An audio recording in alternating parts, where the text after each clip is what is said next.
We learned how large language models work, now it's time to go back to ChatGPT.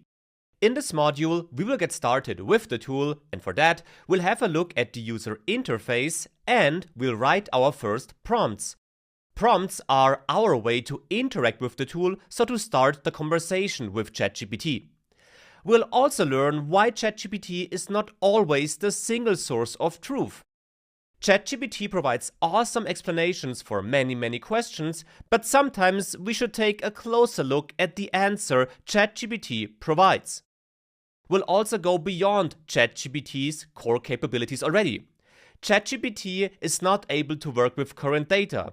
When recording this course, September 2021 was the cutoff date for ChatGPT's dataset it was trained with, and ChatGPT also isn't able to access the internet.